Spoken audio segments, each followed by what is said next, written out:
Hey everybody, it's C80 here. Welcome back to my channel. First, before I get into anything, I want to apologize for any background noise. I moved back to university. I'm in the dorms. There's people who like to party and scream and just be kind of annoying in general.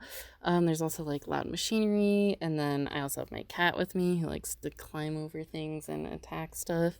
So if there's any background noise that I can't get rid of, I apologize about that. So as you probably have already realized, this video is of a fan art poster of RiiKami, who is a VTuber that semi-recently debuted on Twitch. He also does ASMRs on YouTube. He has some music on Spotify and stuff, so I'll put links to his socials down below in the description. Yeah, I don't know why, but I'm kind of really nervous doing this video, I guess. Or at least now that I'm doing the voiceover. Like, I've done fan art in the past, but those were of, like, Obey Me characters, right? They're game characters. Obviously, there's real people involved, like the voice actors and the designers and whatnot, the people who did the art. And, there's real people involved in the creation of the character, but there's not really, like, a specific real person associated with the character. And that's not the same thing with VTubing. Like, with VTubing, there's obviously one specific real person behind the model, and, like, some of their real characteristics and other stuff, like, bleed into the character of the VTuber, right? And so it's just a little tiny bit nerve-wracking to think that possibly the real person could see this video. Yeah, that makes my anxiety skyrocket, so that's cool. But anyways, let's just get straight into talking about the art process. I say this all the time, but this was more difficult than I was expecting. It was really difficult, but I enjoyed it the whole time. I noticed that, like, in the past, kind of when I run into difficulty when it comes to coloring or trying new styles or just whatever, I get a little bit frustrated. But this time, even when I was having a hard time, I was enjoying myself. Because I think I was trying to challenge myself to do these more difficult things because I wanted to improve this art, and I really, really wanted this artwork to come out as something that I felt really proud of. And since it's a poster, like, I was designing it to actually get printed and be something that I could put up on my wall next to all of the posters I have, which are obviously done by actual, like, established artists that are really good at their craft and stuff. And so I didn't want to create something subpar, I guess, because then I wouldn't be proud to put that up on my wall next to all of the other art. It would just constantly always look just terrible, right, compared to the other stuff around it. So I really, really wanted to push myself to make something that I was happy with. Just like some of the difficulties, one thing that really, really was annoying was his hair. Just because I think partially it's the hairstyle and just maybe some of, like, the, I don't know, like, some of the art that already exists and other stuff, to really, like, emulate the feeling that it was Kami, I guess. Like, I don't know. And really just, like, the hairstyle, like, the way that I usually do my hair shading, like, I tried it and I just didn't feel like it was working. So I spent some time kind of, like, studying his art, like the art for his model and stuff, and, like, some other fan arts, and just looking at techniques of how to do hair. I watched some other, like, art VTubers and stuff to see how they were doing their painting process, and then I ended up trying out some different details for the hair. So I ended up doing the hair like 5 different times. Only the final time, I think, is in the video. For a lot of things, I redid them multiple times, and I only put the final footage in because that's what actually matters, since that's what actually shows up in the final artwork. So yeah, the hair was difficult, but I definitely liked, like, some of the stuff I tried with, like, the shading and the highlighting, and I think it's actually something that I'm going to try to carry forward. Some of the new details that I learned how to do, I will carry forward into artwork that I do in the future. Something else that was difficult was the fur.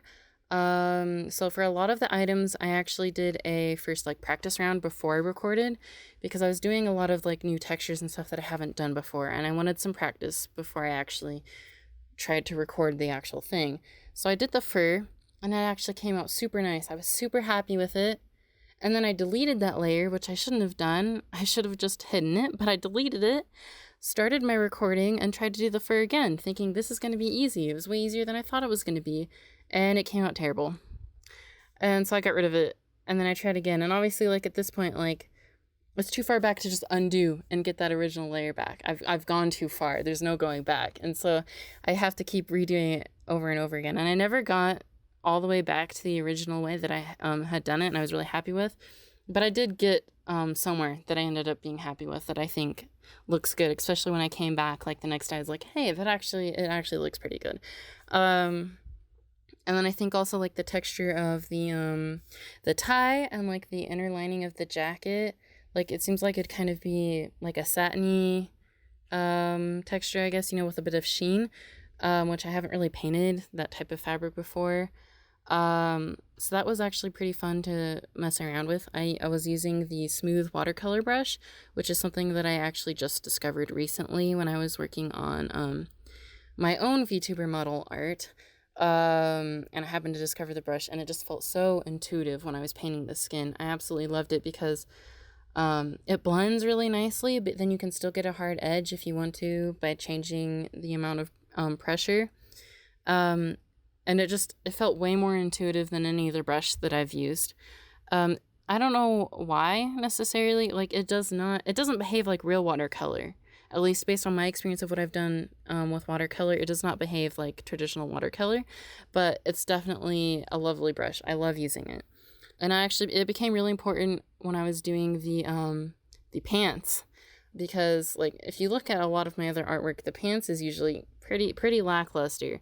I mean, my shading in general kind of is, but like for pants, usually I just do a simple gradient and then some cell shading, right? Because a lot of the way that I've learned like actual anime from shows, it's simple shading, simple line art. All of the art is simple. Yeah, it's simple because it has to move, right? They have to animate it compared to like a still illustration. You can put a lot more detail into a simple illustration, where with animation, a lot of the difficulty is with the animating, so the art itself has to be relatively simple.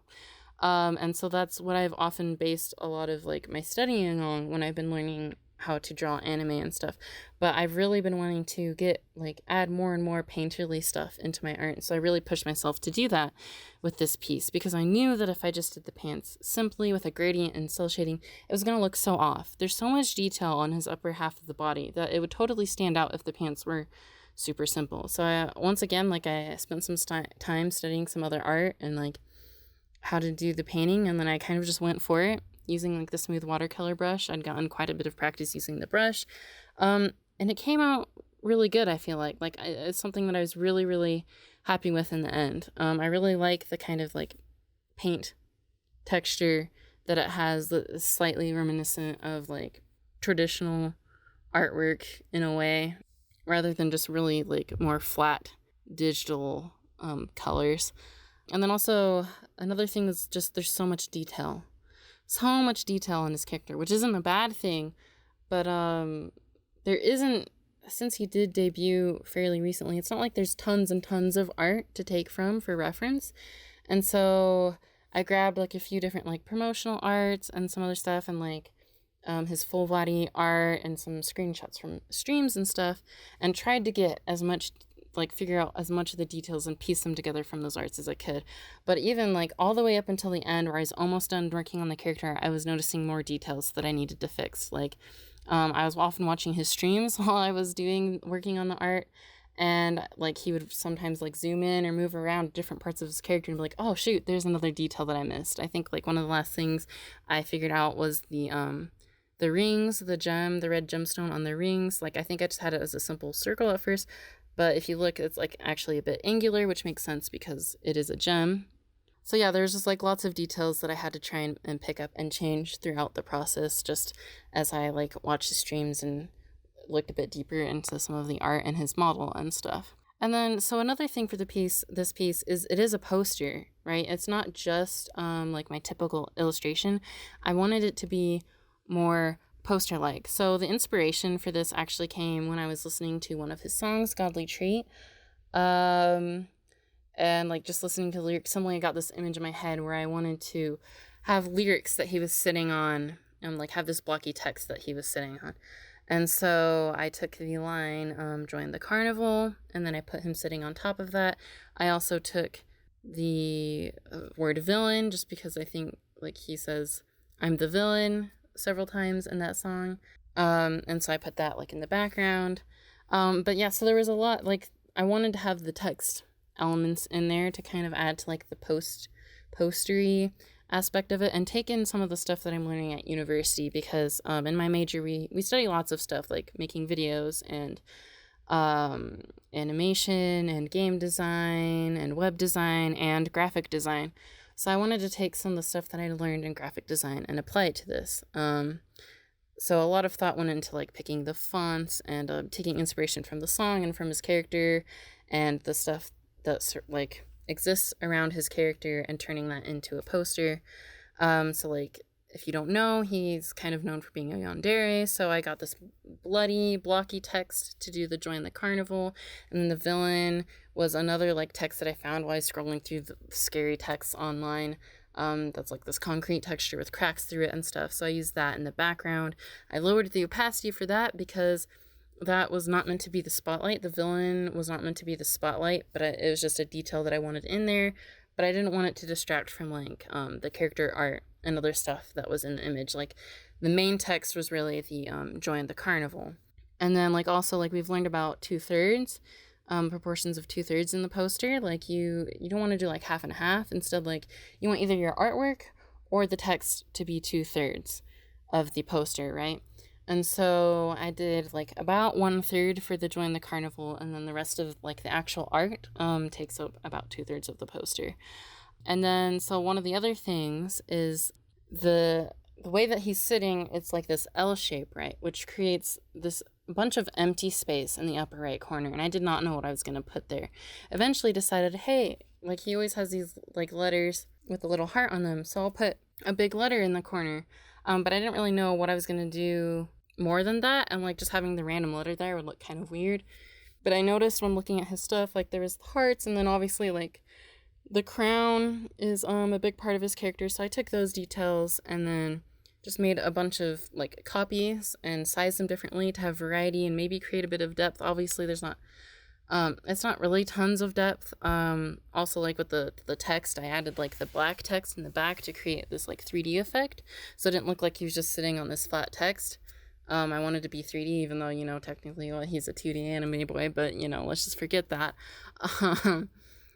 So yeah, so there was a lot of thought into the design. It was also my first time trying to actually prepare something that was going to be printed, so I had to worry about like bleed lines. So the border ended up changing from like the diamond design, which was based off like, if you look in the background on his streams, there's faintly a diamond design on his background. And so I used the diamond border, and then I ended up changing that to just be like this thick plain border, so that it wouldn't be an issue if some of it got trimmed off during print.